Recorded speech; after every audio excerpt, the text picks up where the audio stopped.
Whew. Welcome back.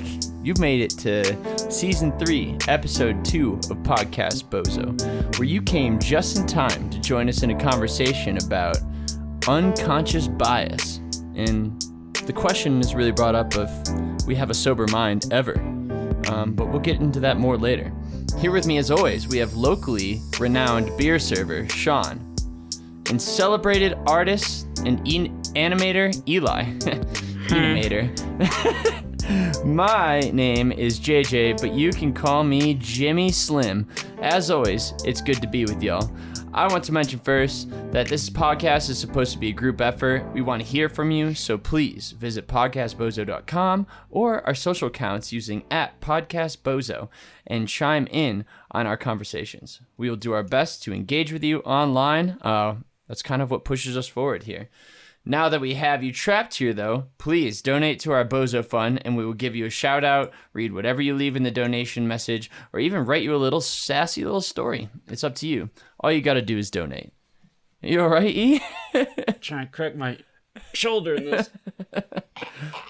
Well, that's, if you're getting visuals here, E's, looks like E's got ants in his pants, but we'll move on from that. Cheek, how you been doing, man? I've been living the dream, baby. We had a short week this week. Just one day shorter kind of makes it feel harder to bring it back around. I don't know about you guys, but it's harder. A lot of footwork goes into it. A lot of footwork. And I mean, we are the technical work. Yeah. We're conducting studies, we're gathering data, putting up research. We're shaking hands, taking phone calls poolside. Drawing conclusions. Throwing parties. That's just an average week. Let alone this week. This week was crazier than usual. E, do you have anything weird happen this week? I have weird stuff happen to me every week. Oh. Like what? A big cockroach infestation. Pretty exciting. I went to Petco, got a big bag full of crickets, let them around my house because it was just getting quiet in there. And then all of a sudden cockroaches started showing up.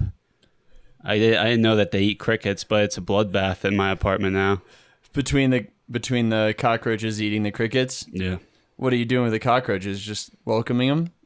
I'm neutral about them. I don't get scared of cockroaches. You're obviously familiar with the raccoon whisperer. Yeah. James Blackwood. Do you draw any ties between you and James Blackwood? I might be the insect version of James Raccoon Man. That's something you should put on your gravestone. I'm not a big insect guy. No? We talked about this thing. I think you hate spiders. Is that it? Spiders are bad. Spiders bad, okay? Show him that spider right there. Centipedes, not good. It's things that can move quickly. Yeah. If I can track your movements and you're not moving too quick, I'm okay. But if you can dart from here to there, and I'm just like, whoa. I feel like if it's small enough, it's kind of cute, though. All insects are small. Well, I think of this. I have this one video of this little. It looks like a fly, and it's like floating across the surface, and it's like zooping everywhere. I don't know, something about it was really cute and silly about it. Huh. But I get what you mean about the fast things. Well, I mean, I don't want to. Yeah, I mean, every bug has its own personality. It's true. Yeah. Maybe that's what. Maybe you saw a good bug. We're actually talking about that today, aren't we? About changing our subconscious biases. Yes, we are. So can't judge a bug by its speed. Well, if you weren't up to something, why you got to scurry around so quickly? I ask that question to my roommates all the time. They're up to something. But I wanted to quickly throw in here, we had some fan participation over the break that we forgot to get to last time. And so I wanted to get into that this time around. Thank you, Andrew D, for sending us some fan mail under the guise of Lincoln Lohays, which I think is a either a misspelling of Lincoln Logs or an alias that sounds an awful lot like it. So we'll get to the bottom of that next. But he gave us 3 riddles, boys. You want to answer some riddles? Oh, tough. Oh, Yeah. I am not good at riddles, but I'll try my best. Neither am I. All right. So a man who is outside in the rain without an umbrella or a hat didn't get a single hair on his head wet. How? He didn't get any, He didn't doesn't have have anything any to hair. cover his head. but he was bald. outside in the rain. Oh, cheek. That's got to be it. That's got to be it. He was bald. He's bald. That should have come straight to our heads. He's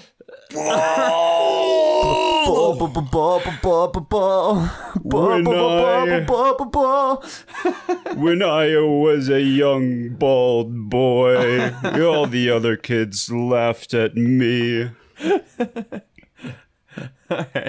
Genius. Well, here's another one. What Is that the answer? Do we know? Jake, We do don't you know know. the answers? No, I have no idea. I read over these and I didn't know some of them. Is he gonna like message us the answers, or like how's this working here? He's a loyal listener. I'll ask him what he thought after. He's one of the guys that will send us feedback on the episode. So we know him. I'll see him this weekend too. So what goes up but never comes down? That's the next one. What goes up but never comes down?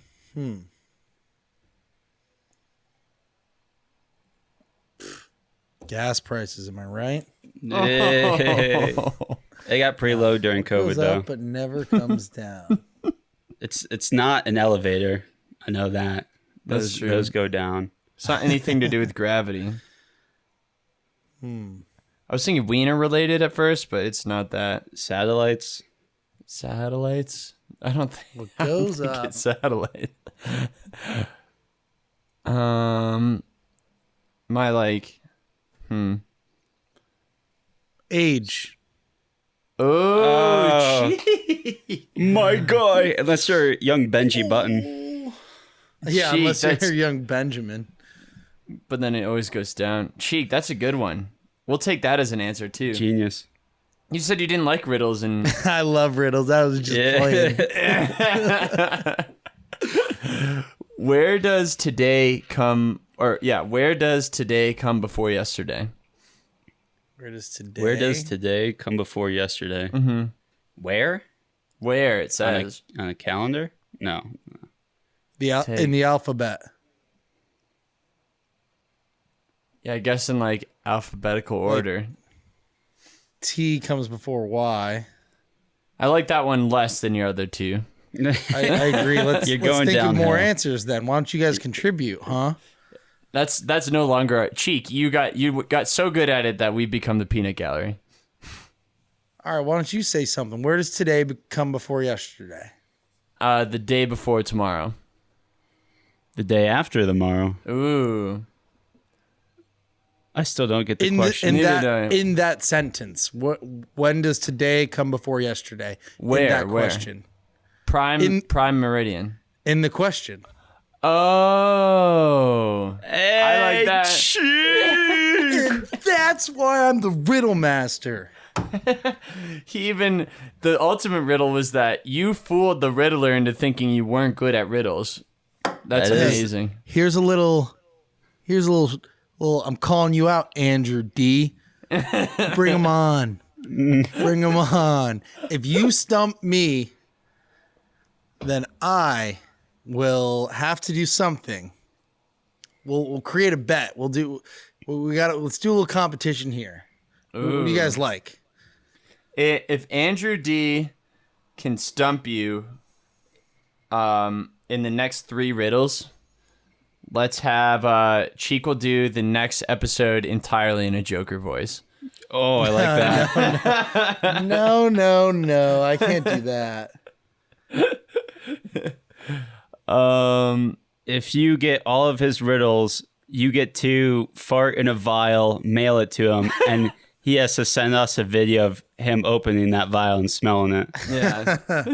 If Andrew in the next if he sends us more riddles, he has to send us 3 again. Yeah.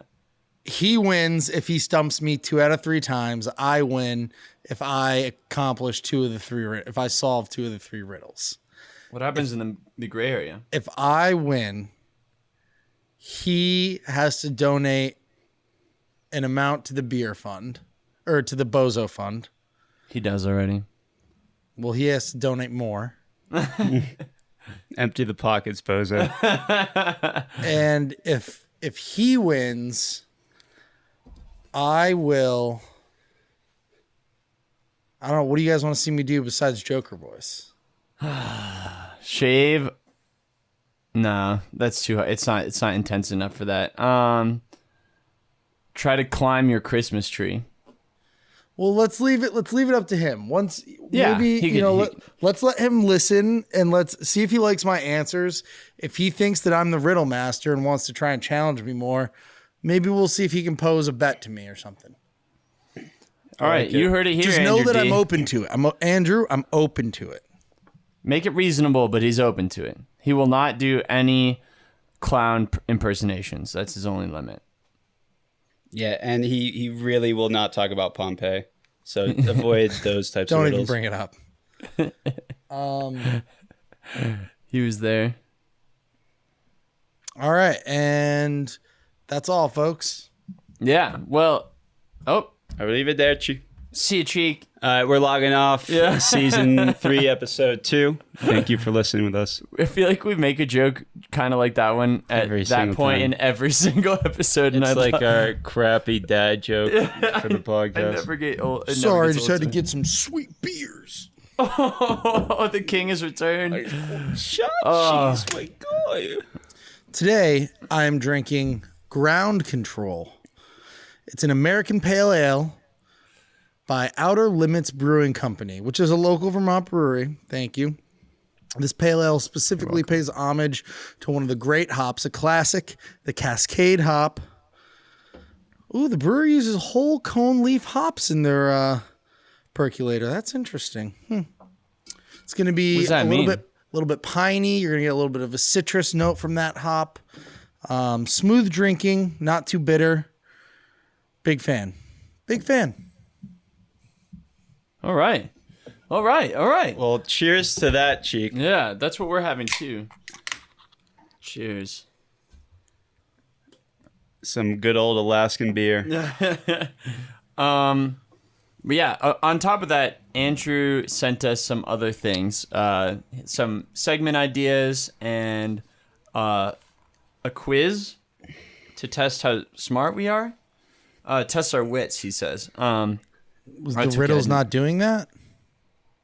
I get Cheek. Don't be offended. You are definitely witty based on your riddle responses, but this takes it another step further. So get ready for that. But outside of that, oh, wow. E, what do you got so for us? are we not doing the quiz, or I'm so confused? Oh, it's you have to take it. You have to go to the website and you got to take it. It's like some kind of psychology quiz. And all the questions are very logic oriented. It was really hard, I thought. It told me I was a dummy, basically. That's not the exact. It's not the exact words they used. It's a wit test, and you did really poorly. Yeah. Oh, you know what Wallace would say? What would he say? You're not man enough. Yeah. It's our wits that make us men. That's his father, actually. All right, let's get into it. Hey, I'm 1/3 of this podcast. So, at least 1/3 non-witty. All right, to kick it off, we're doing something special this episode to all the listeners. What we're doing is we're kind of sharing one topic, and we're all investigating different areas in it. Mm-hmm. So the broad encompassing theme is, what is a sober mind? When people use the term sober, they generally mean not doing something that's addicting, like alcohol or drugs. But I want to investigate all the other things outside of that are much smaller that affect people's mindset. I'll start off. I'll be getting into physical factors, parts of the environment that can influence mental state. I'd like to know about that. I mean, all right, I'll just wait. I'll be patient. Tell me more.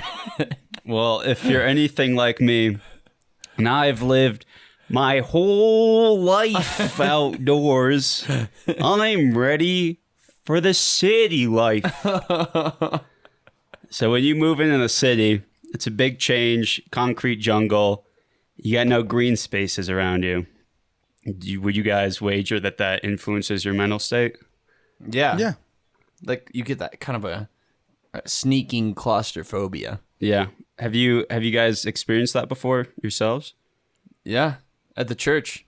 At the church? Yeah. The church here is good because we have a backyard, but at the church, one thing we noticed is that like it was an apartment, so our door opened to a hallway. There's an ambulance, speaking of the devil. But I heard that.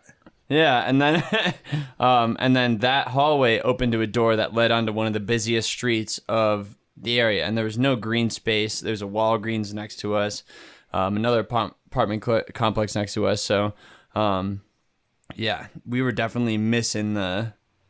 There's actually a really fresh garden, like down the street from your place.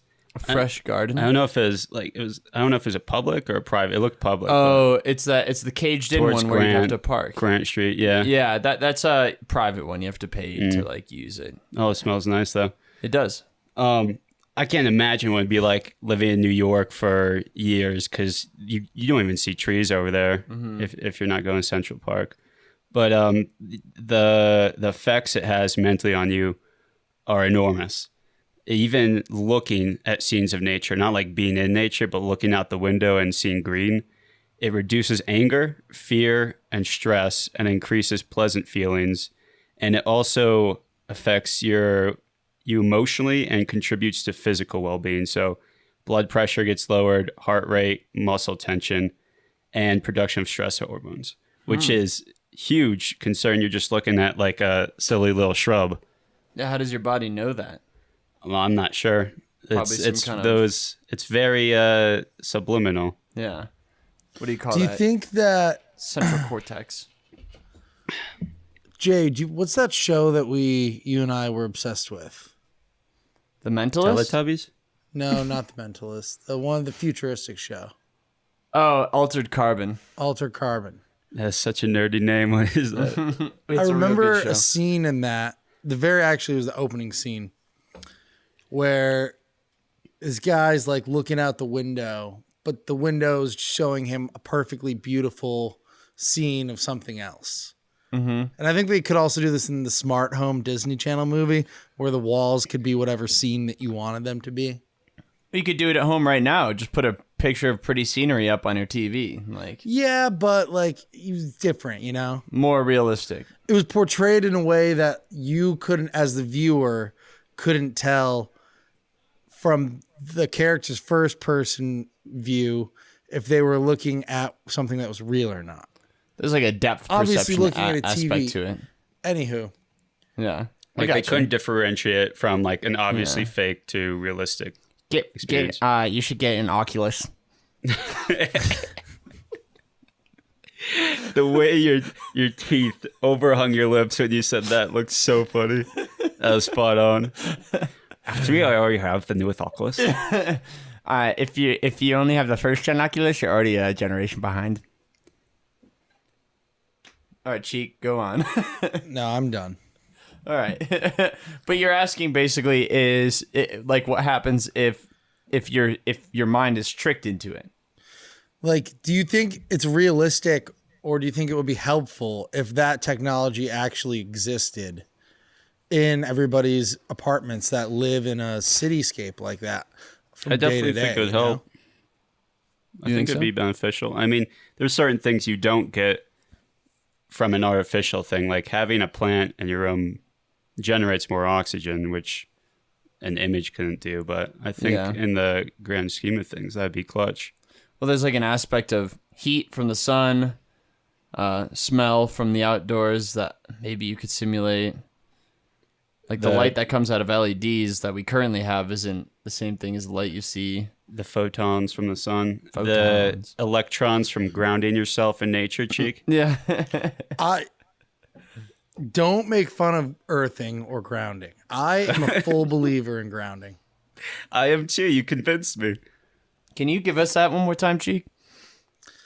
I think that maybe I'll do that grounding as a legend has it. segment. Yeah, whatever we call those. I think like to really dive into it and understand it, it's good. It would take like a solid 15 minutes of explanation that we don't need to do right now.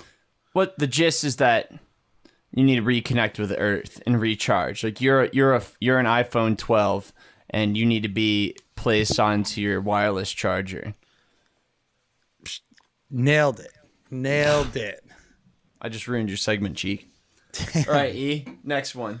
I had to take that shirt off my head. It was killing me. How did that happen?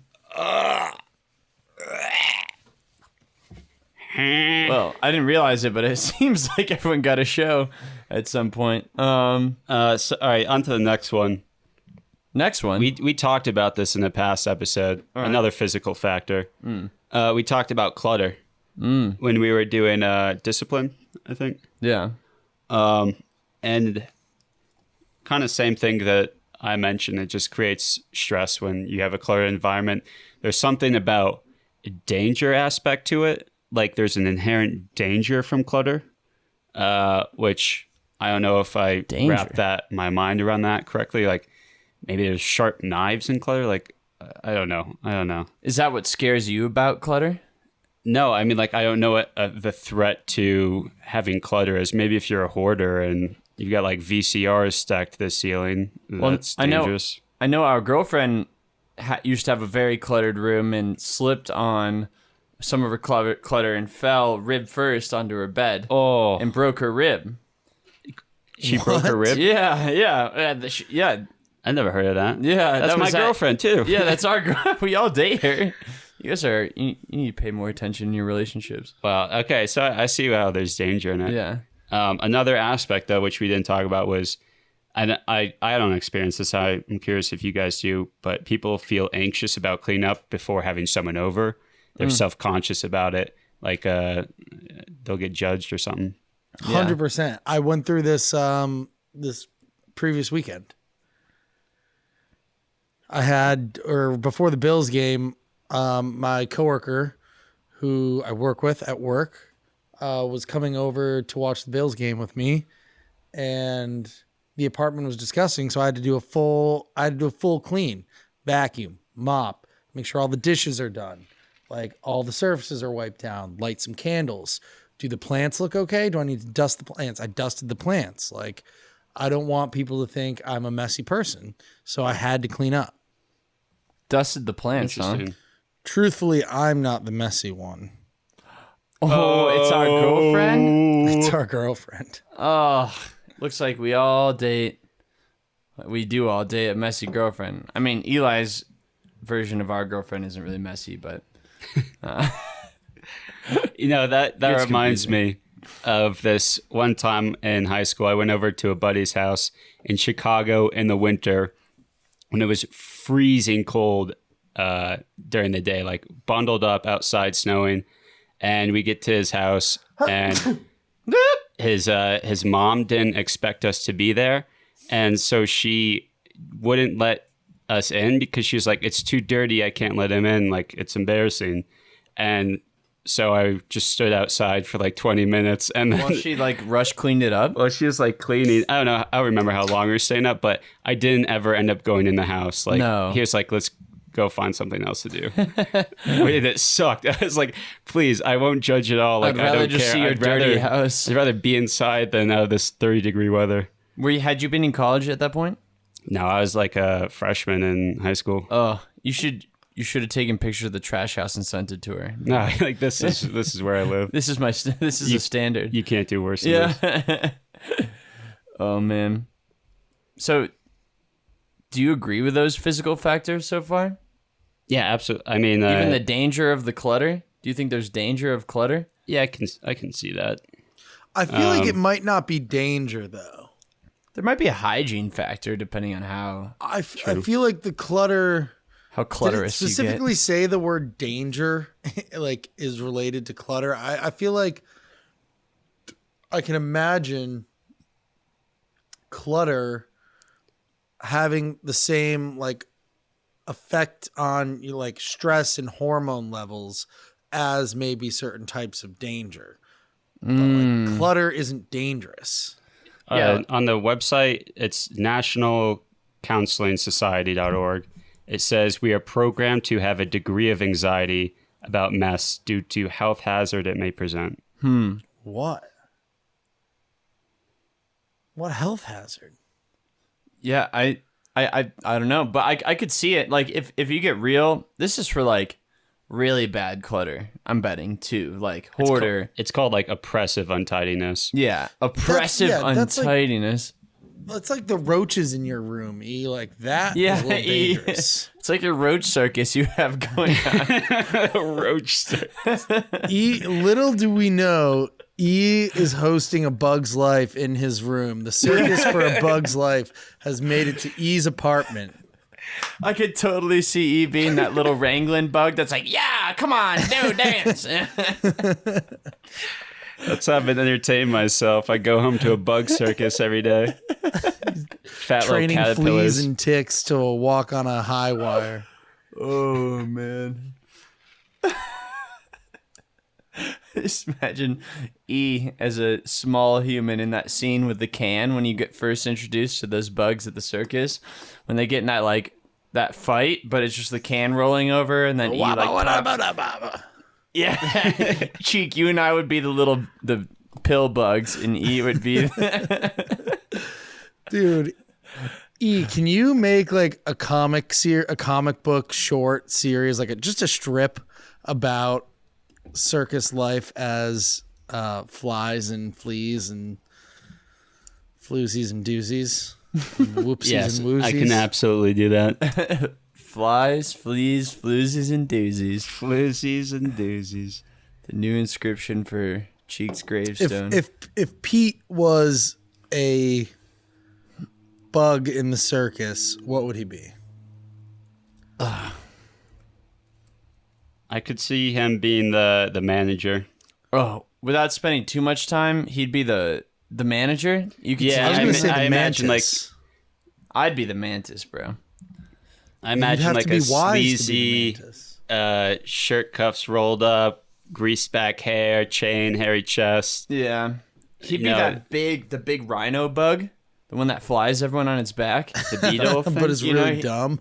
Yeah, but it's really dumb. Him or the caterpillar that grows like the two little tiny wings at the end. I can see that. The beautiful budding transformation. It's a fat worm to begin with, and then at the end, it's a fat worm with two tiny wings. But yeah. So, E, did we answer your questions? Absolutely. Sorry, Pete. That was just the inspiration I needed. An actual comic strip for my Bugs Life circus going on at home. Is that why you did this topic? All right, moving on. We've got visual simulation for the first one. Ooh. I experienced this one a ton. It's essentially drab scenery, cubicle lifestyle. It makes my bones shiver just thinking about it. Just like, beige tan buildings. Everything's the same, monotonous. Everything has that like felt texture. Yeah, or those like fluorescent lights, generic ceiling tiles. Long commutes could be another thing, just cars stuck in traffic. I think you get the picture, but I think Office Space, the movie, is a great representation of that. Well, any old-fashioned cubicle, and just like, I don't know if any of us are heading in that direction, or if that's probably pretty rare in terms of the job scene these days. Yeah. But any of those scenes, Cheek, what's going on? Yeah, so I'm going to need you to come in on Saturday. I should have just kept talking to see how long Cheek would have done this. Trying to get someone out. That's not an issue. Just see how long Cheek would have maintained that until he got to do the impression. He had to get it out. Yeah, I know it. That's why I let it go. But That is such an incredible movie. Yeah, 10 out of 10. That's a classic. I also think being able to relate to those days is kind of dying off. Like those cubicle jobs are disappearing. Not only because like now we're like in a digital realm of working, but because the value of the employee has become higher. Because like this is my theory. I'm gonna spill it out for a quick second, but in our parents' days, they would get a job and they'd keep it for like 25 years, you know, like you'd become a salesman, you get it. That doesn't happen anymore. Nowadays, you switch jobs every 3 or 5 years. And so by having that fluid job market, you put jobs in the position of saying, oh, we need to capture these employees more. We need to entice them to come here so they give them better work environments with better, like nice big wood desks and ping pong tables, couches, fireplaces. It's like the Silicon Valley approach. Yeah, it is. It is. It's the Silicon Valley. But that being said, like they're doing that because they acknowledge that it's better for those people's mental health. Like when you put cubicles and dividers up, they go in, they act on their own. You go home, like that's something you have to do. You're not going in and having a social life at work other than at the water cooler. You're going in to get out, clock out at 4. Mm-hmm. That's never been something that's appealed to me in any sort of way. And I know, Cheek, you wanna be in the real estate agency, so like that involves walking around. You don't have an office. You're always somewhere else. The dream job of that is at least like you think of selling sunset type of thing. And you're never going to be in a cubicle.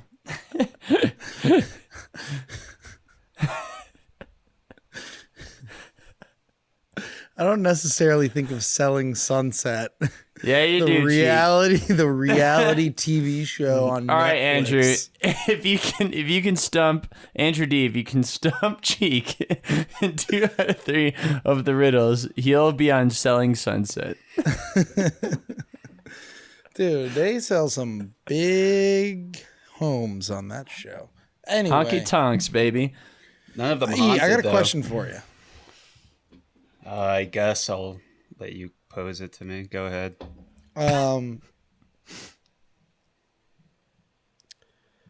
So you're talking about environments and specific scenery having either positive or negative impacts on people. I'm wondering if what one person dreads, could that be somebody else's, guiding light? Like you absolutely hate office space, but maybe there's somebody out there, they see a bunch of cubicles and a water cooler, and that takes them from 6 to midnight. Like, are there any studies that show that it's very personally dependent, or are there common themes of scenes that people generally as a community fucking despise? Well, that's a good point you brought up. There certainly are people who, love that type of stuff. There's aesthetics people follow. Like, I know liminal spaces is kind of close to that. I don't have any studies, but I would say everything in moderation. That for the people who love those scenes, environments, they could enjoy it for a little bit. But if that was something that you had to experience all day, every day, I think every single person would get sick of that. I don't know if I'm sure maybe there's something mentally where it wouldn't bother some people, but at the same time, there are people who enjoy those drab scenery type things. There are some things that I think about in the cubicle environment that, based on my research, would be absolutely bad for you. Like the fluorescent lights being one, like the whole idea of blue light and how that upsets your melatonin schedule in terms of hormones, and that kind of thing. I didn't know that. Yeah. Is that what blue light does? Yeah, blue light simulates sunlight to your eyes. And so it throws your... Yeah, put those boys back on. And so, like, it's especially applicable when you're going to bed and you're, like, on your phone. That's really bad for you. And that's why they've started adapting to have night shift and things. But even during the day, that blue fluorescent light coming down, in the olden days, the blue light coming from your computer, all that hitting you. The old days, bad for your eyesight, can give you headaches, dries your eyes out, because that blue light also keeps you from blinking. And and there's like a flickering in fluorescent lights that you can't consciously see, but your eyes can tell, and that kind of that messes with your brain a little bit too. If you ever take your phone out and take like a slow-mo video, you can see that flickering. It's just like a frame faster than what your eyes can see, but as soon as you miss it by a frame, you can tell it's like ka-toon, ka-toon, ka-toon. Those fluorescent lights are noisy, but yeah, so I don't know. There's some chemical things about The Office I can think about. Also, just me personally, which doesn't answer your question, like, Cheek, is it intrinsically bad? But, like, I'd find it hard to believe that, I guess I have an uncle that I could see that would be like, all I want to do is go in to my cubicle, put my head down, make my money, and come home so I can afford my, like, hobbies outside of work. But what I think that wasn't available to someone like that was a job that could also fulfill him during the day, right? One where you're not, strapping down to be like, all right, here we go. Like, let's burn through this. Yeah. But one where you're like, hey, this doesn't even feel like work. Yeah. And even the sales job of the day of the 60s, where you have to wear a suit into work, you have the cubicle, you even have like a coffee maker there. Even that job has been adapted these days to be at least a little more enjoyable, right? Like, it's not that expensive for a company to have you facilitate social relationships and have you facilitate a nicer computer, the ability for more PTO, that kind of thing. Because companies nowadays have been realizing that your employees are more productive when you actually give them more time off, which on paper sounds counterintuitive, but you want happier employees in the long run. Happy chickens, happy eggs. Is that a saying? I just made that up. And thank you for your time today, folks. We're out of here. Happy chickens, happy eggs. That's like, I have a series of like shitty motivational posters that with sayings that I make that are like just a little bit off, but like, that could be the perfect saying. Happy chickens, happy eggs. It's like the other one that I think of is, your worst work is the work you don't do. Just like, that would be on those boring 60s office walls. Happy chickens, happy eggs, and it would just be some corny picture of like a good-looking chicken. And an egg with a little smiley face on it. Yeah, it would be. That's what it'd be. The early bird gets the worm. I love those live, laugh, love signs. I want to fill my house with those. Just in different fonts and engraved in different materials all over your house. Jay, do you remember when we were in the year that our membership in middle school jazz band overlapped, and we went and played at some like holiday festival at the Syracuse Fairgrounds? Yeah, that sounds vaguely familiar. There was a booth that was specifically dedicated to somebody who made those live, laugh, love signs. And I just thought to myself, my mom would be purchasing like 10 of these if she was here right now. You had one of those in your bathroom at the Red House. We had one of those at my old house, yeah. I remember So that. sweet. I'd always look at that and be like, I'm going to have a good poop. I feel safe here. Sitting right next to your dog shower. That was a good spot. Right before one of your master plots to get me in trouble with your parents would unfold. Yeah, or right before you would go to Burn Dairy and come back with half a dozen donuts and then blast Sand, whatever that song is. What is it? Sandman? Club Tonight or something like that. Techno one. Oh, Sandstorm. Sandstorm. And Darude. run around my living room screaming donut rave with donuts in your hands. Cheek. I was just trying to teach you how to be cool. That was before you guys went into that abandoned building and smashed it up. Yeah, before I did specifically. Yeah. Oh, boy. All right, We been all derailed. know who it was, Jay. Yeah, we do now. Episode Yeah. 6. But, like, we know who it was. Yeah. All right, we've been Well, derailed. Those were some the Physical. most interesting physical ones to me. The Other physical ones are self-explanatory. We can brush over them. Sleep deprivation, that's an obvious one. I'm sure everyone experiences that.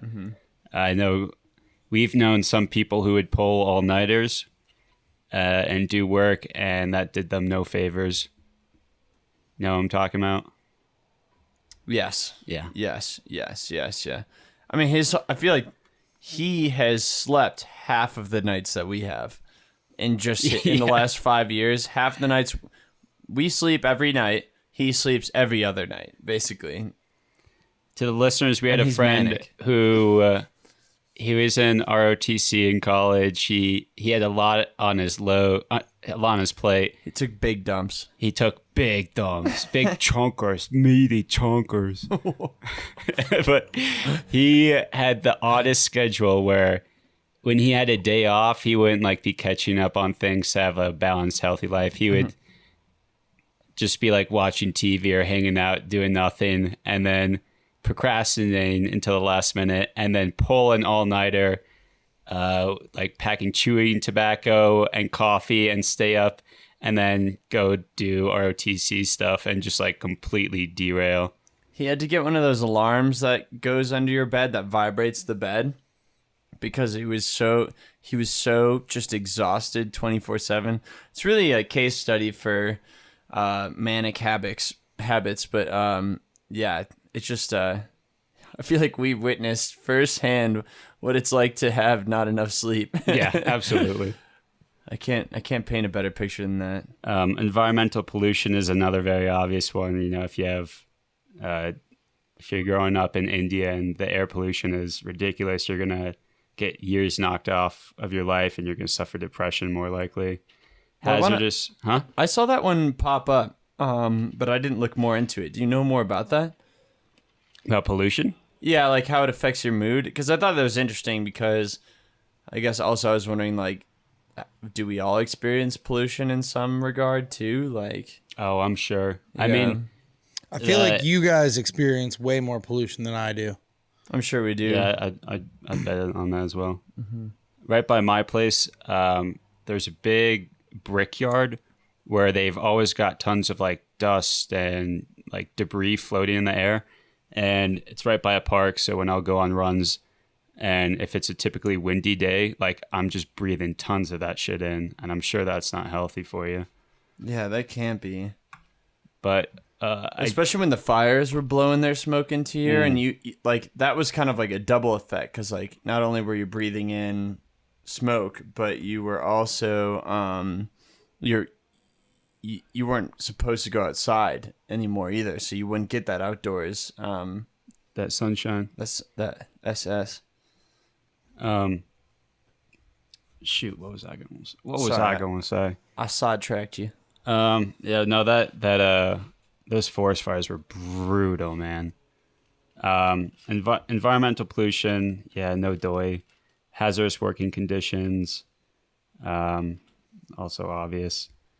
Extreme weather conditions. I guess if you live in a place where it's perpetually cold and say like Alaska or something, it can take its toll on you. It just says it affects your mental health. Smoking. I guess the most interesting one was one that we don't usually think about, which is inaccessible architecture. So if you're in a wheelchair or something and you can't get to certain areas, it can definitely affect your mental health. Inaccessible architecture would never have been one that I would consider, although it makes sense. Yeah, I mean, I get pissed off that my building doesn't have those automatic buttons to open the doors. To open it, yeah.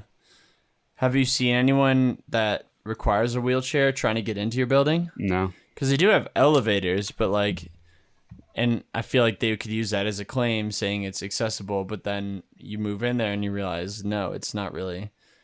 So I've had my hands full trying to get into your apartment building. And that's not even easy. That's a pain. I've seen someone with like a 3-legged or just like an old dog in a cart that they're wheeling around, try and get in through the door. That's about it. But that's something that people don't typically think about that as a factor. Yeah. And the rest that I have are, we're getting into social effects. Oof. This is the juicy bit. This This is is the part the I'm juicy stuff. Yeah. Juicy. Hold on. So bring it before you dive into that. Bring it back a little bit. We're talking about the idea of a sober mind and how we're not really sure if there is such thing as a sober mind these days, given all these other influences. Correct? Mm-hmm. And so, is your theory or hypothesis that these things are contributing to a sober mind or not to a sober mind? Or how are these things directly affecting a sober mind? I'm just framing it in the way that there really is no such thing as a sober mind. Everyone's under the influence of thousands of different things at any given point. And it's just trying to change people's framework from sober being not on drugs to just how are you handling all these different thousands of things? Like, are you aware of the things contributing to your current mood? Well, it is funny because I feel like I think a lot of the time, and I'm sure all of us do, especially as the most creative podcast in the world. Oh, is Cheek disconnected? No. No, there's just a delay on Cheek, I think, for a second. Right. But we're back to him. Yeah. But as the most creative podcast in the world, I feel like a lot of times we feel like we have autonomy in our decisions and what we say and how we think. But truthfully, if you boil it down, I would say most experts would say that, no, we don't have. There is something influencing everything we say, and there's some kind of bias, and there's some kind of lack of sobriety in that way. And there's definitely something to like being aware of what your influences are. And I feel like knowing those influences, like you're saying, like, and we're going to get into ones that you maybe can control and maybe that are more in your face in a second, it sounds like, with the social ones, but like having an understanding of what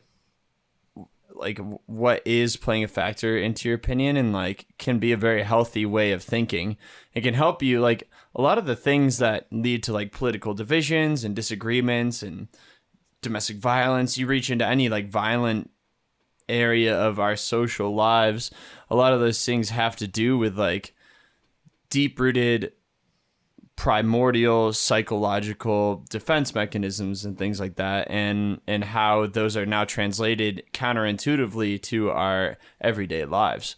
And I don't know, I think that's something to consider as we move into what I presume this next part will be. Yeah. Social. Heavy. To start, Hallelujah. I don't want to get too deep into these. Let's get close to the break with this. Stigma. So, experiencing something, racism, sexism, homophobia, being the most creative people in the world. Mm-hmm. There's a big stigma attached to that. I'm sure not everyone can relate to that. Discord is another. That is just, I guess, chaos. It could be like violence at home or in a community. Discord is something I guess the whole country is experiencing right now. Mm-hmm. People who are affected with all political situation. What is the context of these things? That it's like these are social experiences that we have? These are social factors that have an immediate effect on mental health. That makes sense. And abuse is another obvious one that's going to really mess you up if you have that going on at home. Yeah.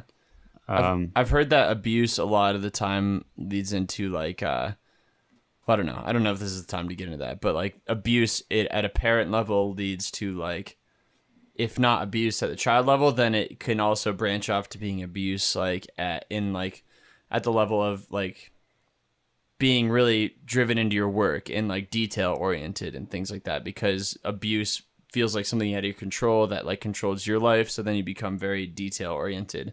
In order to try and grasp control for yourself. Yeah. Yeah.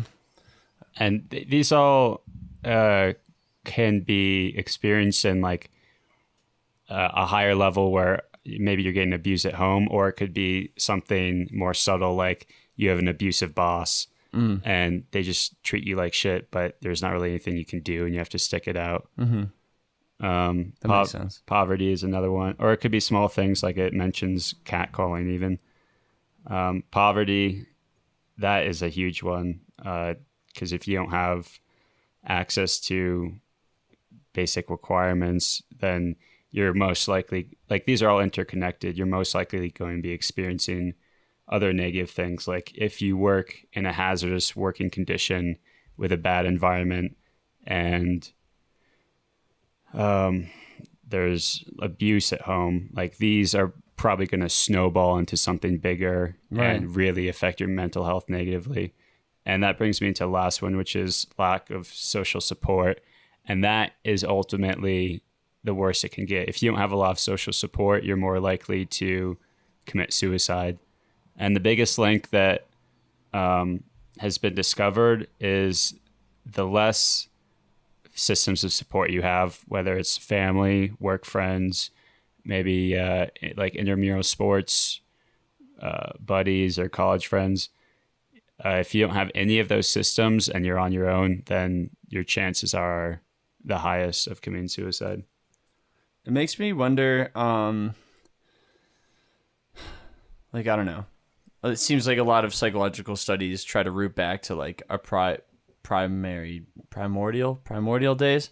And it makes me wonder, like, was there suicide back in the day of Neanderthals, and do monkeys exhibit signs of suicide? Does anyone know? That's a good question. I wonder when that was adapted, that idea of like societal abandonment. I think off the top of my head, they do. Like it would monkeys, make sense. chimpanzees, they have such complex social structures that I feel as though I've heard somewhere.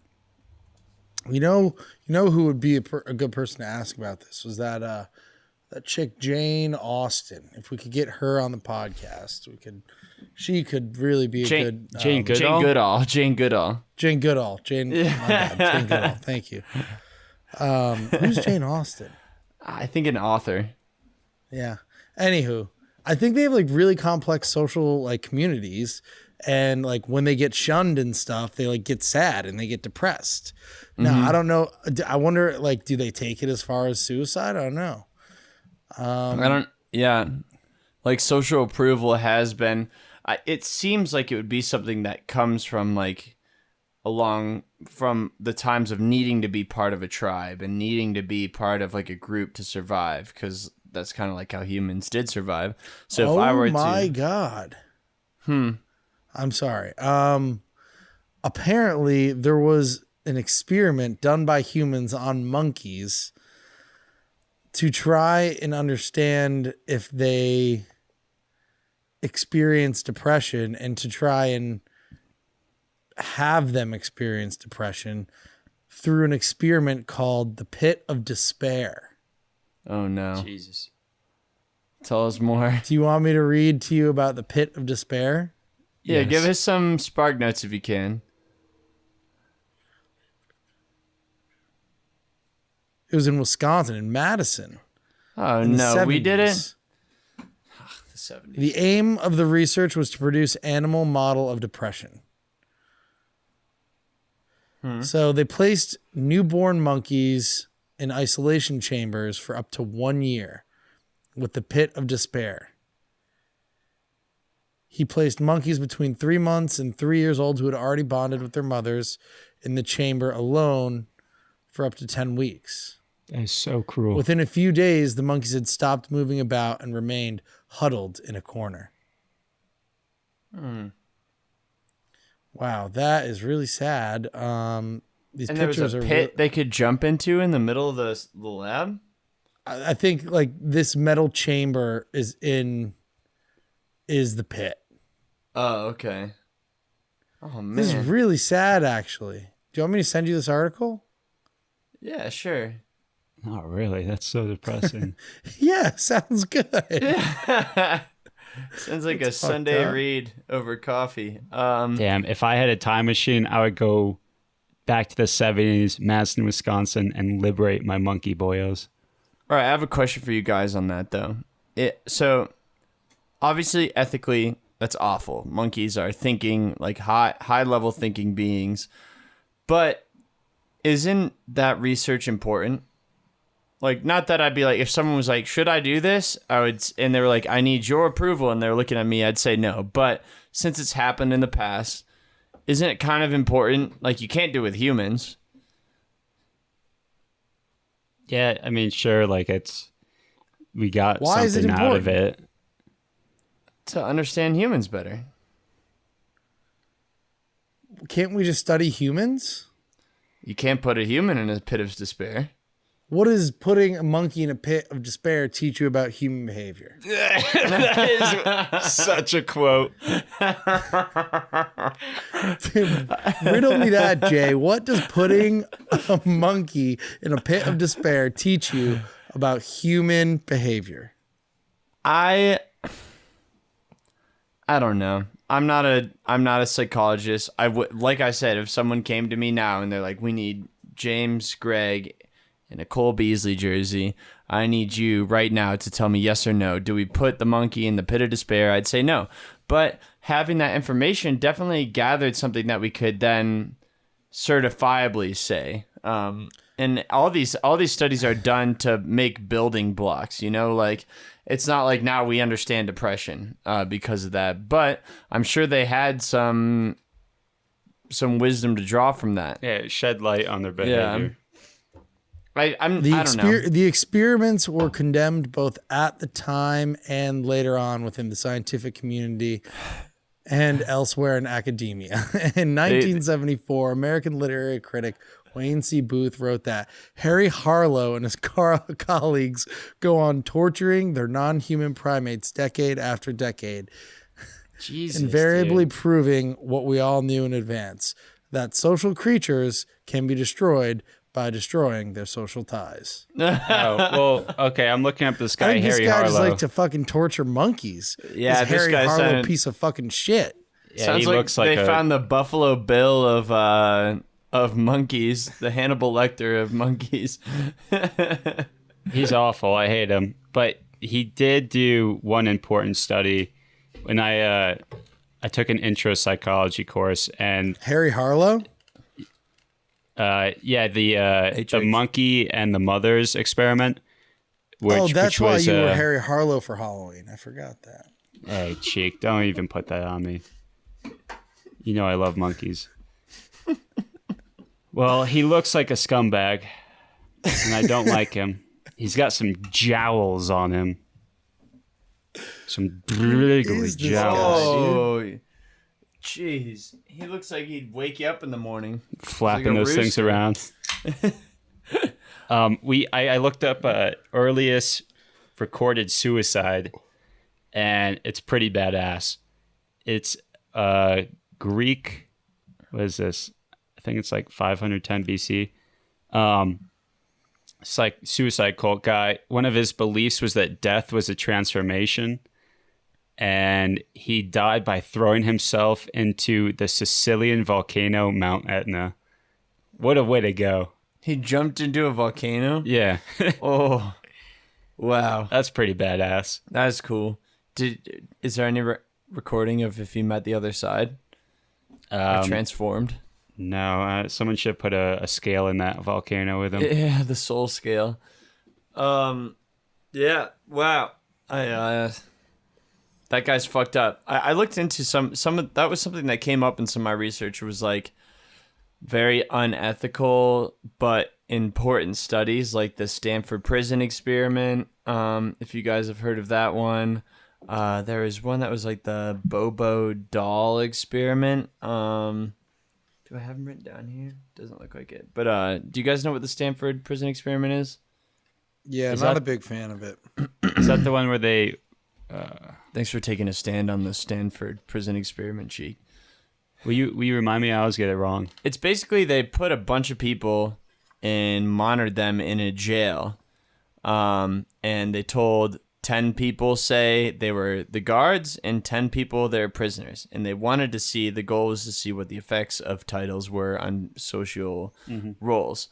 And it was supposed to be like a 20-day experiment, and they had to stop it after 6 days because like it got so bad that the people labeled as prisoners were like beating, or as prison guards, the prison guard label ones, were beating the prisoners, and the prisoners were like losing self-esteem and acting like criminals in that sense. And it was basically like they created a social tier system just based off of telling them their titles. And they had to cut it short. And it was like revered. It's probably like one of the most famous, like, this is not okay for that. For society. Yeah, for it's not an okay way to practice psychological studies. Right. So that was kind of the conclusion. The other one was the Bobo doll experiment, which is they had these like tall, blown up clown dolls, and they had actor adults in there who were like instructed. Some of them were instructed to beat up the doll. Some of them were instructed to play nicely with it, and they'd have kids in there as well. And the kids would end up mimicking the actions of whatever adult they were in their room. And the last one was I forget what it's called, but it had something to do with like shocking their prisoners. So there was people who it was to see what effect authority had on people. So there'd be someone that came in. These people were here under the assumption that they were just like had something else. They were doing some other study. But eventually someone came in and they're like, you have to administer a shock to this person on the other side of the window. And the person on the other side was an actor that was being kind of informed somehow of what voltage they're being struck with. But it turned out that every single in the experiment, upon being asked to deliver the 420 volt blast, which would kill someone, did it just upon being asked. Like, so it was a experiment into authority and people doing what they're told, I guess, even if it's outside the means of like what they would normally act. So that's another aspect of social influence. A couple aspects of social influence, but in the context of really fucked up experiments that we should never run again, and you can't run anymore in America. Yeah. Sheesh. Do you have other insights, E? That was my final bet. Yeah. Well, Cheek, what did you look into? I know you had. You want to do a little pee-pee time? Yeah, we could take a little piddle.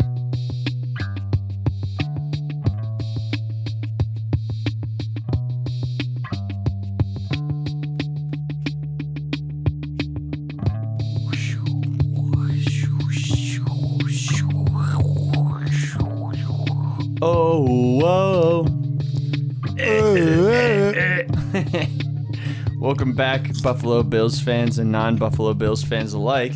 I guess the next thing we're going to do here is something that a segment that we call Fuck Jeff Bezos. And basically what the concept behind it is, it's a new one. We're testing it out. It's one of us finds some funny products online and then looks at the reviews, and we just kind of look at them, comment about it. Should be pretty quick. That being said, today I have the honor of doing the inaugural one. Let me bring up the scene where we have it up here. So the first... Before we start this topic, yeah, what do you think are the chances Jeff Bezos or somebody in a position of authority at Amazon hears this topic and then revokes our Amazon accounts? Because I don't want to lose my Amazon accounts. Cheek, we'll create an alias for you if that happens. We'll call it. I appreciate it. Yeah, we'll figure it out. Or you can order everything on someone else's account. You know? But yeah, so the first thing I looked at, I thought it'd be funny to look up. The first thing I put in the search was just the word penis. And I thought that'd be funny at Amazon Prime. And so the first thing that came up was Anaconda, a sexy romantic comedy. and then in parentheses, irresistible bachelor's book #1. And there is, to be clear, a series. And if I ever get to do this again, I will cover some of the other series books. They're ridiculous. All of the covers are just these extremely handsome, jacked men in these ridiculous poses. And they all have these basic black or white blackgrounds. To be clear, some of this matters, but to be clear, it's $0 if you have an Amazon Prime account or a Kindle. Yeah, the electronic version. The electronic version, yes. Could I get a hard copy for $0? Hard copy, cheek. You'll be hard enough after reading the soft copy. So the synopsis is: they say size doesn't matter. Football star and internet sensation Gavin Anaconda Adams is the biggest celebrity of this little town has ever seen. But I had no idea who he was when I accidentally walked in on him naked. I was shocked, seeing all of him, a cocky grin on his face. I didn't know what to do, so I ran. Now I'm in a world of trouble. No matter what I do, I can't get that image out of my head. His strong, muscular thighs, his washboard abs, his big, throbbing, toe-curling. Jesus! To make matters worse, Gavin wants a date with me. Oh, that does make matters worse. He's seen the lust in my eyes, and he's not taking no for an answer. Yikes, Jesus. This is free. I should tell him to get lost. He's nothing but trouble, and he's only here for a week. What? But with one look, I go weak in the knees, and whenever I hear his deep, rich voice, I feel my defenses crumbling. It's only one night. What could it hurt? And then at the end it says, Anaconda is a full-length, sexy, romantic comedy with an HEA, no cheating and no cliffhanging. HEA? I don't know. Who writes this stuff? I don't know. This sounds like the most basic high schooler conceived story of sexy adults. Yeah, it's like if you had an English teacher be like, write me a paper, but make it erotic, that this is what you would get. It's like, the preposition is a sexy guy with a big dong, and then all of a sudden it's like the twist is supposed to be, oh, he wants a date with me. It's like, isn't that like the resolution of most stories? Yeah. Like, how could that be the no twist? conflict? Where did she walk in on him again? She walked in on him. It doesn't say. Football star and internet sensation town, but I had no idea who he was when I accidentally walked in on him naked. I'm guessing since they state that he's a football star, my mind goes to like he was in the locker room. But how would she have walked in on him accidentally? Yeah, and like in what universe is he only in town for a week? Yeah, maybe it's like a high school scenario, and like a high school. He's from the away team. Maybe he's on the away team. I could see that. Cheek, you solved this riddle. That's not the content we came for. We came for those throbbing thighs. Yeah. It's just pages on pages of describing those throbbing thighs. He's curling my toes. Jesus. Jesus. So besides that, like just how cringy this novel seems, there were some 5-star reviews. There were a lot more than none 5-star reviews. But there were a huge amount of 1-stars reviews as well. And so I pulled up 3 that I really liked. First one is reads like a teenager's journal. And that's the title of it. Terrible writing, no character development, juvenile tone. Was this fan fiction? Repetitive characters with the same conversations and issues, just regurgitating in a slightly different way. So... yeah, I could totally see how that's what this is, but why did you read this book in the first place? Yeah. Like, if you're such a damn critic of books, why did you even pick this book up? Why did you spend the time to finish this book? Because it's free. Yeah, I guess. Maybe Amazon is trying to push this one by making it free. I guess. For some reason. I want to know how many downloads this book has. It has a lot. I wish I had that stat up. It has a lot. Like I don't know. I don't think it would surprise you either way. Like it has a good amount. I kind of want to read it. I've always wanted to read an erotic novel because they just seem so ridiculous. And I bought one and I read the first page and it was just way too complicated. Have you read 50 Shades of Grey? No. Saw the movie though. Yeah, me I've never done either. Yeah, Cheek. Did you read 50 Shades of Grey? Well, Did you? Oh, wait, what's your take? Let's just say I listened to the audiobook. Did you get horny? Let's just say my thighs started to throb. My toes start to curl. Going back to Andrew's riddle, what comes up and never comes down? Cheek while he's reading 50 Shades of Grey. All right. Well, the next one is a 1-star review as well. It's waste of money. It's the title. It's a free book on Amazon Kindle. Maybe they bought a Kindle to read it. I don't know. But, That's how Kindle advertises. $39.99 with a free download of Anaconda. Anaconda. And between his thighs, Jesus. It's got an i5 processor, black and white, no stress on your eyes. And between those processors, Jesus. And that was just the title. Why will a man come out to his family about his... Wait, this is a different review. I don't know what that one is. I'm gonna pull that one back. I read 2 different ones. So this one, this next... What's that? Continue. So that review that I was reading, to give some context, there was another one that I ruled out that was how to live with a big penis, and it was a life help book about living with a giant penis. And I just thought, I was reading a lot of the reviews, and I just thought too many of them were just obvious. They were all cynical, and like it was too much. But I'll read this one anyways. Why will a man come out to his family about a big penis when all his brothers all have big penis too? I only think I was picked on for this. The only thing I only think I was picked on for is the large vein on top of my penis. I enjoy seeing women look at the bulge in my pants. That is the review for that. Someone commented that? It was a self-help book about having a big penis and living with it. And that's what this person commented.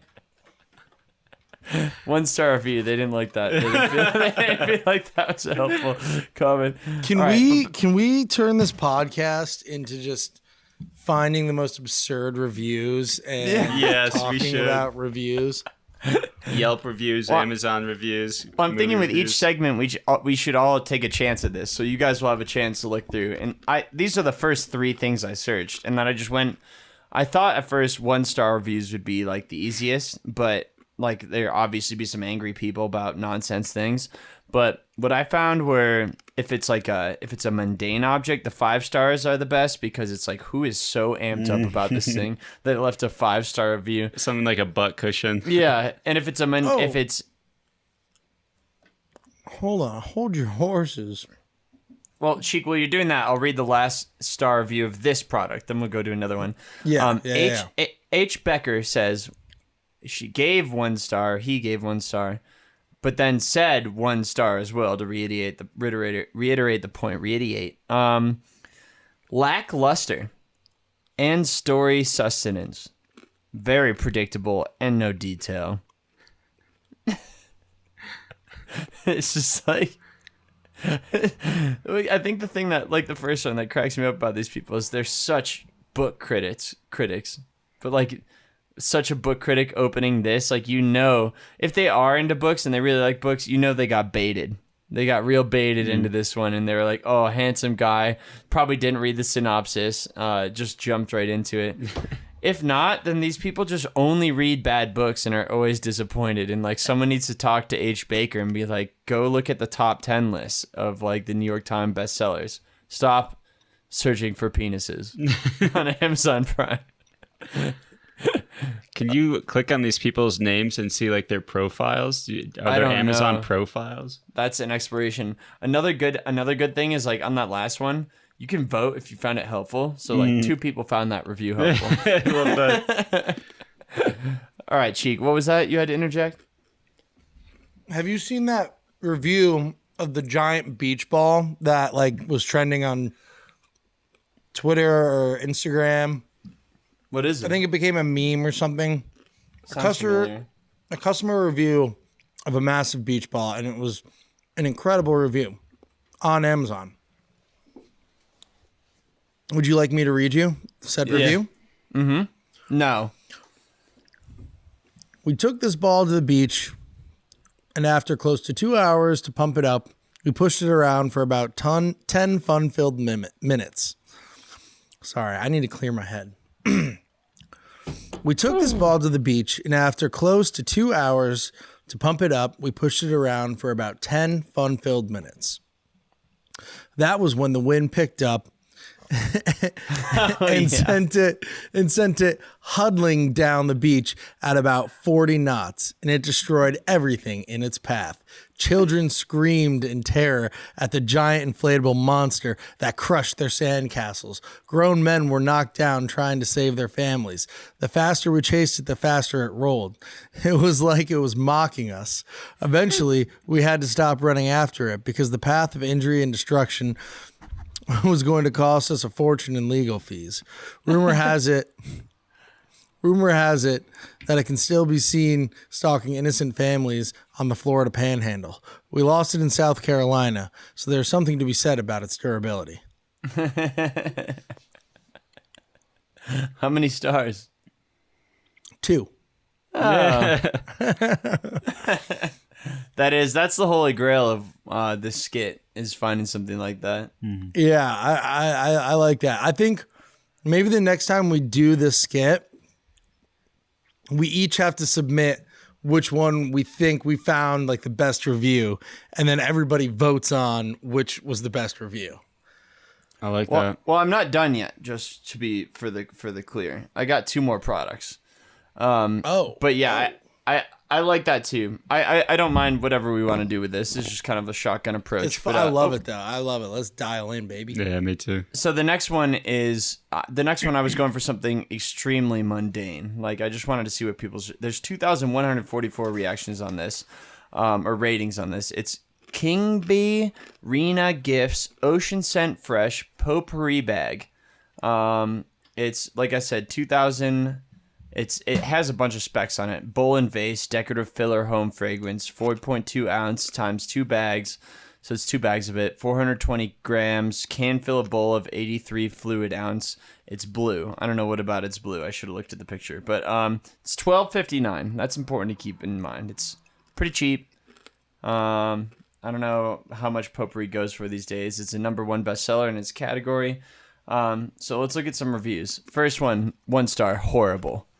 The title is horrible. The smell was overpowering and awful. I should have returned them, but threw them in the trash instead. I had to get them out of the house immediately.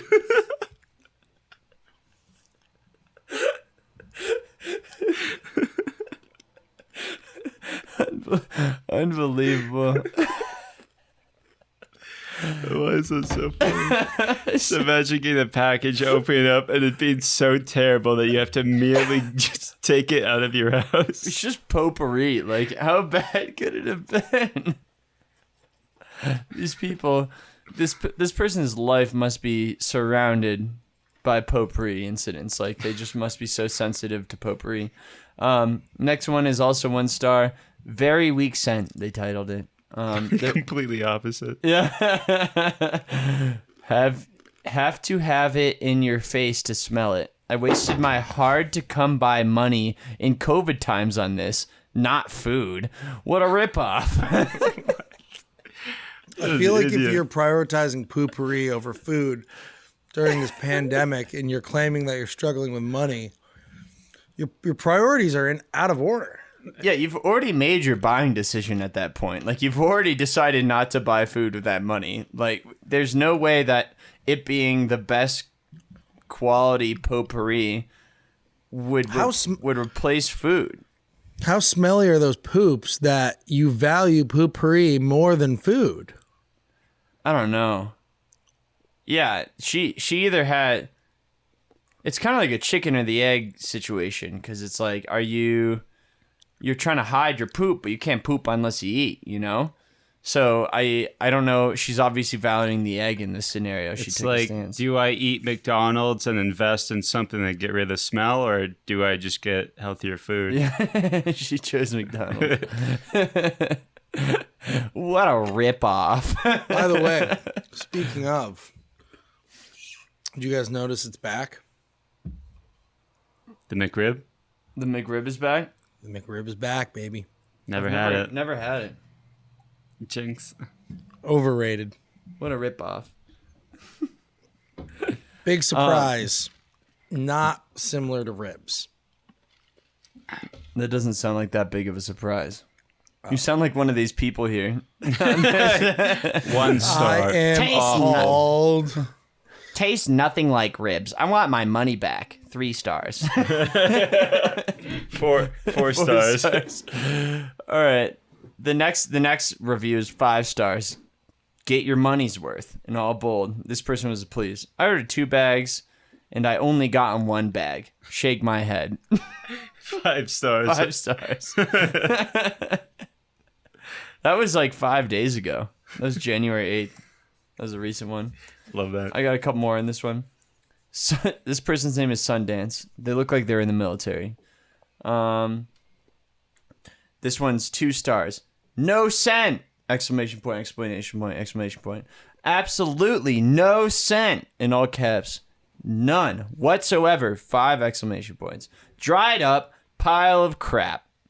5 exclamation points. 1 star.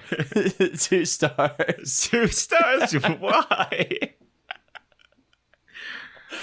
How can you be this mad about something so mundane, but then still just give it 2 stars? It's like at the end of the day, they were like, I don't know how the order this goes, but I imagine they typed this out fucking pissed. They just received it.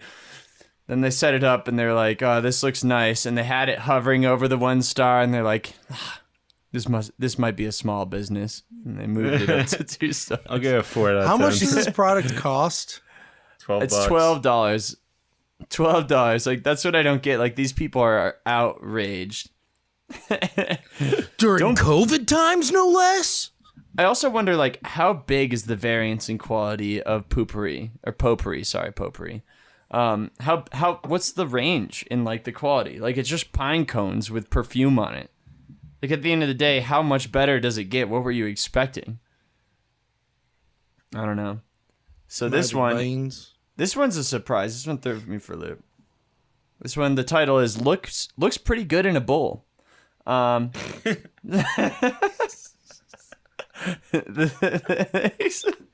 explanation is the 2 bags filled up my bowl, and it looks very nice. Comes with a small bottle of refresher scent. Doesn't do much to give it a smell. 1 star. Looks very nice. They didn't say. They gave it a 1 star? They gave it 1 star after all that. Doesn't smell very much. Doesn't do much to give it a smell. What does that mean? Everything they said about it was like at least 3 stars, in 3 and up, and they give it a 1 star. That's a critic. I'd like to imagine that person travels the world smelling potpourri. Potpourri. Doesn't get it's not potpourri. Potpourri is the spray. Potpourri is the pine cones in a bowl. All right. What is this? I love that title. Looks pretty good in a bowl. I want to say that about random things. Like, Eli, how do you like your new jacket I got you? Looks pretty good in a bowl. I was thinking another good segment of this, it would be to go back into your purchase history and write your own review on something. Oh, yes. I didn't do that, unfortunately, but so the next one is frozen shrimp that you can buy with Amazon grocery. Yes. This is the last one. I was thinking this is I don't know. This could be all over the place, you know. Like you could have it's a name brand shrimp I bought from this company before. I don't remember who it is at this point, but You order shrimp from Amazon, Jay? no, it's a company you would just get at like a grocery store. But this one is 5 stars. This person, I also want to state that frozen shrimp has a very low percentage of 1-star reviews. Like frozen shrimp does well on the internet. Buy them, worth it. All caps, 2 exclamation points. These were great, period. Great in all caps. Price, great amount. And yup, tasted great. Exclamation point. Can't beat the price, and Amazon brands are honestly great in all caps. They're blowing me away with such great value and quality. Hold on, let me do something here. Yeah. These were great. Great price. Great amount. And yep, they tasted great. Can't beat the price. And Amazon brands are honestly great. They're blowing me away with such great value and quality. It's just great. Man. It's shrimp. It's frozen. It's great. It does honestly sound like Trump wrote that. Doesn't it read like Trump wrote that?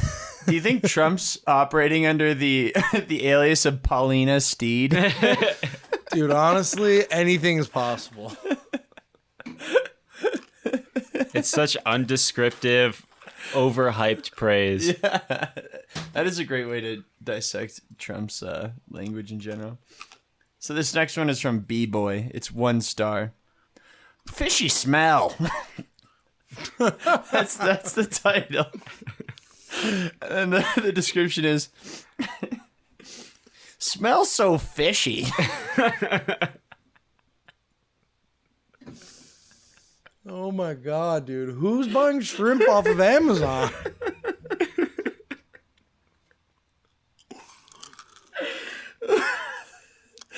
Come on. Smells so fishy. I thought this is gonna smell like potpourri. What in the world, dude? Oh man. Ugh.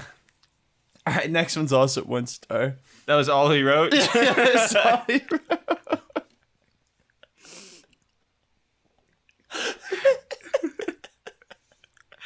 Oh my God. Next one's 1 star.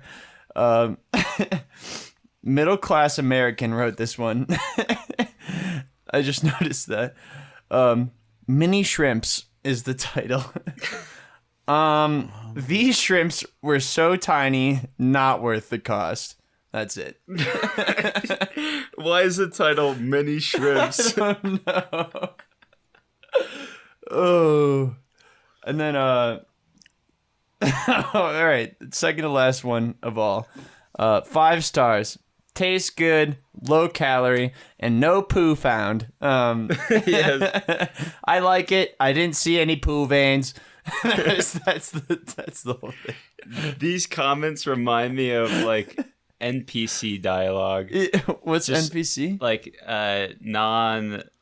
it's like computer people. Oh yeah. Like technical writers. Yeah. It feels like randomly generated script. Yeah. They take the description of the product and then write a review based on just like AI, like early onset AI. Too fishy. Too fish smells like fish. Looks good in a bowl. Looks good in a bowl. Oh, we should make a comment on a shrimp purchase just saying looks good in a bowl. 2 stars. Dude, I think it should be a bit. It should be a bit where each episode one of us buys a new brand of frozen shrimp and has to cook it up and review the shrimp on camera. I love that. Smells fishy. We just have to live enact all these reviews. Recreate a scenario. Oh, all right. This last one, it's 1 star. The title is. Oof, I need to take a break. It's just by Christine B. The title is A Culinary Explosion. It's 1 star.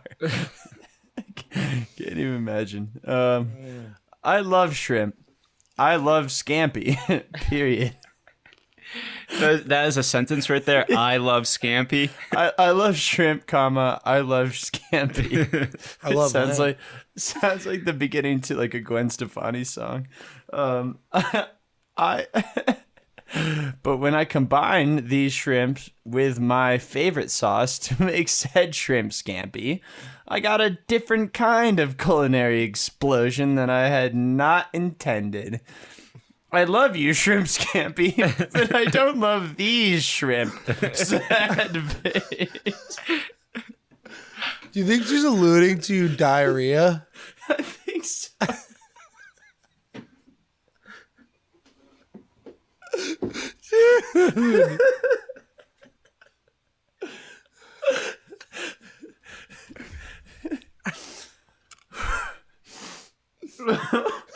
Frowny face at the end. Frowny face at the end. 5 people found this helpful. The beginning sounds like a poem. I love shrimp. I love scampi. Oh my god. Oh, my That's eyes incredible. hurt. Yeah, that's good stuff. Thank you, Christine B. If you ever listen to this, you're welcome on anytime. We'll talk shrimp. We'll talk scampi. Tell us more about this culinary explosion that occurred. Oh my god. Tell us about your 2000. When was this? Tell us about May 28th, 2017. What happened? Do we need to get her in touch with the potpourri people? Yeah, we do. I love how today you ended up 4 years back on Amazon shrimp purchases. Look in the comments. Where do you go? Where do you go from there? I think that's the end of the episode. I don't know. Yeah, I don't know. There's definitely more to talk about, Cheek. You never talked about your Childhood trauma. yeah, your childhood trauma. Maybe we need to pour a shot to reset here for a second. You can't beat that, dude. Like, that's the end of the episode. Okay, I mean, I feel like anyone listening to that might be like, you guys went to the pee break saying that Cheek had something to say, and then they come back and there's nothing there. Nothing but shrimp reviews. Nothing more important than shrimp reviews. We really are the Trojan horse of podcasts. We bait you in by thinking we're going to talk about something interesting and thought-provoking. And then we end up talking about potpourri and potential diarrhea scandal on Amazon reviews.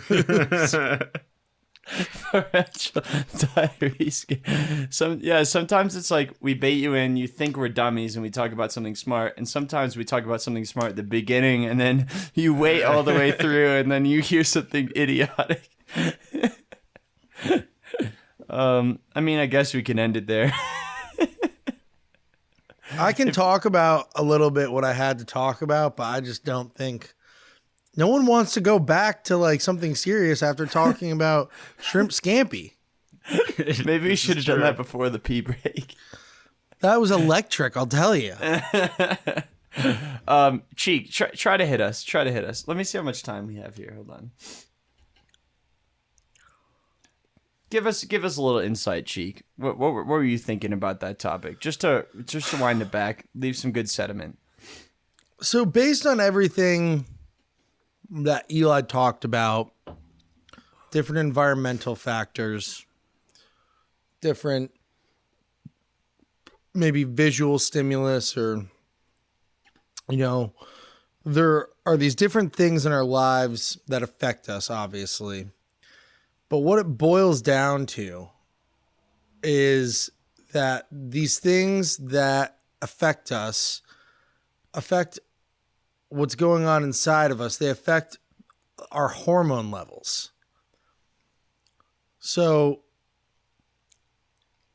I think that from what I read and what we've talked about, I start to question, what do you consider to be sober?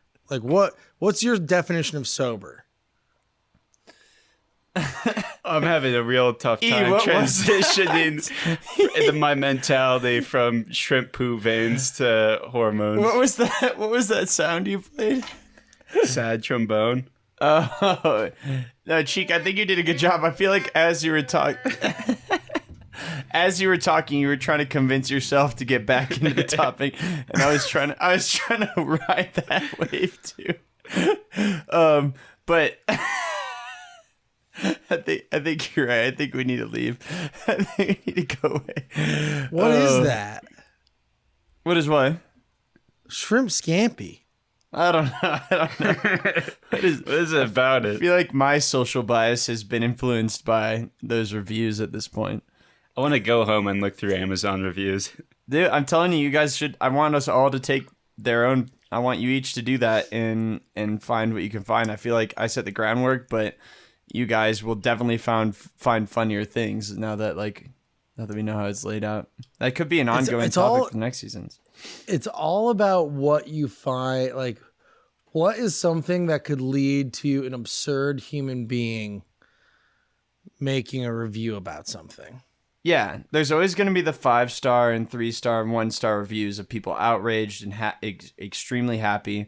But you just got to find that product that it would be really funny to have someone be extremely mad about or extremely happy about.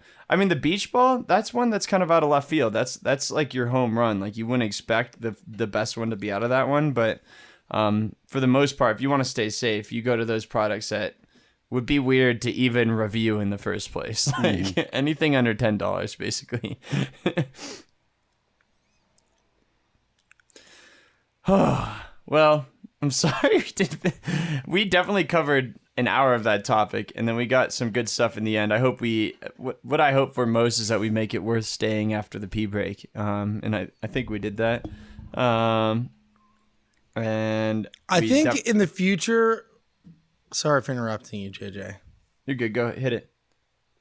I think in the future we should dial out the whole topic and then get into bits. Yeah. Yeah, let's talk about that off air because I have some theories on that and I don't want to break it down right now. But if you guys are good, I'll sign it off. Hold on, don't sign it off just yet. Uh-oh. You got me really intrigued.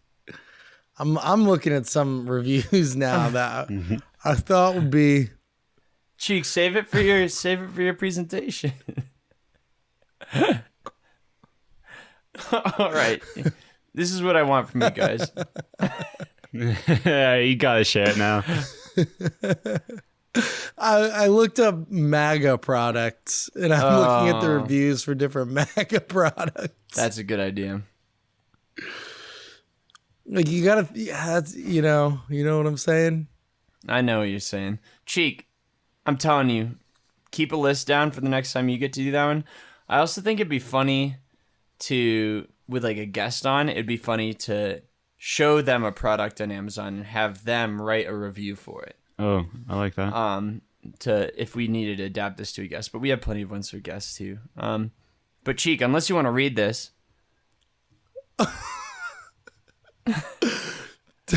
Top review. Opening so it's a MAGA it's a Trump 2020 flag. Opening this up in my house, I felt a strong presence of America coming back. It's like having a huge cross of Christ hanging on your living room wall. It felt like that. Jesus. That is a gold mine. Cheek, please, for the love of God, write that down and do that as your part of that.